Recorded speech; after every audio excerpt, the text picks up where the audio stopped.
میگم داستان رونالدو که تو تهران بود. تهران یه ذره با کلاس خلاده کومور درست بالا میرن. نیمار الان قراره بیاد دو قایم شهر.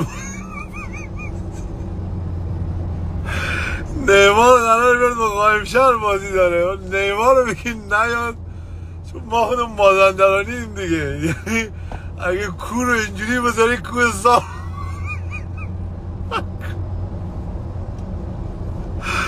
رونالدو امشب با 60 تا محافظ انگار که کارگزار پوتین رو آوردن تو اتاق.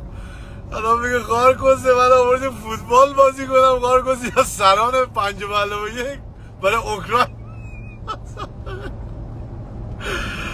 شکمم درد گرفت. یک ساعت دارم میخندم. خواهر یارو رو گاهیدین. دمتون گرم واقعا.